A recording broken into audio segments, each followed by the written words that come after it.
దేశంలో ప్రముఖ పుణ్యక్షేత్రాల్లో తిరుమల తిరుపతి దేవస్థానం కూడా ఒకటి.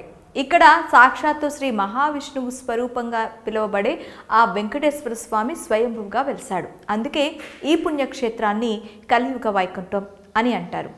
అందుకే నిత్యం దేశం నలుమూలల నుంచి లక్షలాది మంది భక్తులు ఈ తిరుమల శ్రీవారిని దర్శించుకునేందుకు భారీగా కొండకు తరలి వస్తూ ఉంటారు. ఇకపోతే ఈ తిరుమల కొండపైనున్న ఈ వెంకన్న స్వామికి ఎంత ప్రాముఖ్యత ఉందో ఆ తరువాత లడ్డూ ప్రసాదం కూడా అంతే ప్రసిద్ధిగా నిలిచింది.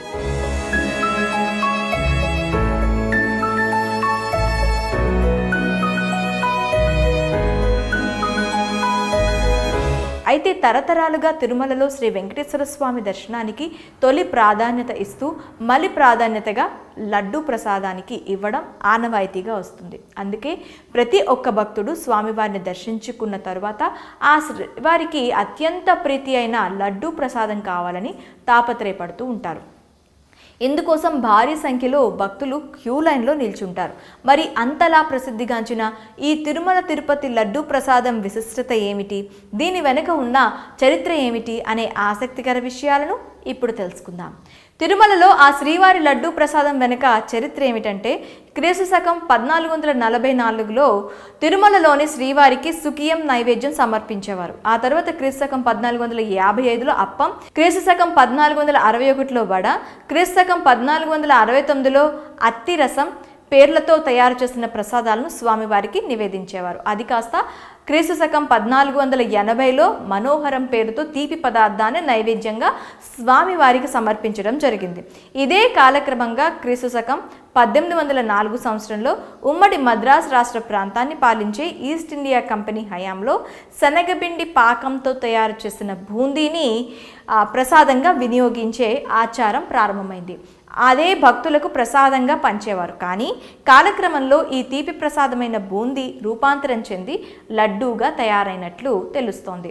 ఇది కూడా క్రీస్తు శకం 1943 సంవత్సరంలో రూపాంతరం చెందినట్లు తెలుస్తుంది. అయితే మొట్టమొదటిసారిగా తిరుమల తిరుపతి దేవస్థానంలో 1950 సంవత్సరంలో జరిగిన పాలక మండలి సమావేశంలో ఈ లడ్డూను తయారు చేసి విక్రయించినట్లు తెలుస్తోంది.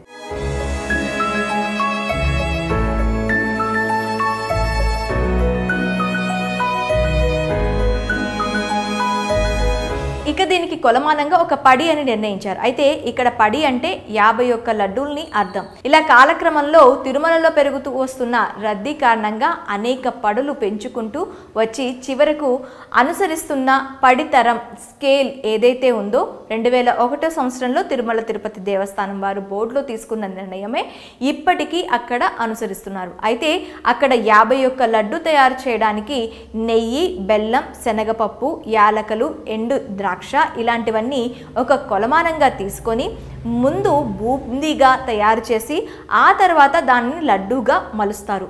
ఆ తర్వాత దానిని ప్రతిరోజు ఉదయం ఆ శ్రీవారికి మొదటి గంటలో నైవేద్యంగా పెట్టి అనంతరం దానిని తీసుకువచ్చి మిగతా లడ్డూ ప్రసాదంలో కలిపి భక్తులకు ప్రసాదంగా అందించడం జరుగుతుంది. అయితే శ్రీవారి లడ్డూల్లో కూడా 3 రకాల ప్రసాదాలు ఉంటాయి. ఒకటి కళ్యాణ లడ్డు, దీన్నే పెద్ద లడ్డు అంటారు. రెండోది ఆస్థానం లడ్డు, ఇంకొకటి చిన్న లడ్డు అంటారు. ఆ చిన్న లడ్డూల్ని భక్తులకు విడిగా తిరుమలలో అందిస్తూ ఉంటారు. అయితే ఎక్కువ శాతం చిన్న లడ్డూనే స్వామివారికి నైవేద్యంగా సమర్పిస్తూ ఉంటారు. కాగా ఈ లడ్డూ ప్రసాదాన్ని తిరుమలలో వైష్ణవ స్వాములు తయారు చేయడం ఆనవాయితీగా వస్తుంది. ఇక తిరుమలలో స్వామివారికి ఉదయం సుప్రభాత సేవ నుంచి రాత్రి ఏకాంత సేవ వరకు సుమారు 51 ప్రసాదాలు వివిధ రూపాల్లో స్వామివారికి సమర్పిస్తారు.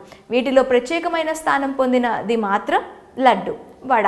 ఇక అన్న ప్రసాదానికి వస్తే ఉప్పు పొంగలి, చక్కెర పొంగలి, దద్దోజనం, పులిహోర, కదంబం, దోసలు, అప్పాలు, పెద్ద లడ్డూలు, ఇంకా చక్కెర యాలకలు, అలాగే సిరా, నువ్వులు ప్రసాదం. వీటన్నిటితో పాటు ప్రతి ఆదివారం స్వామివారికి అమృత కలస అనే ప్రసాదం సమర్పిస్తారు. దీన్ని కూడా గర్ద ప్రసాదం అంటారు. వీటితో పాటు పలు పండ్లను కూడా తిరుమల శ్రీవారికి ప్రసాదంగా సమర్పిస్తారు.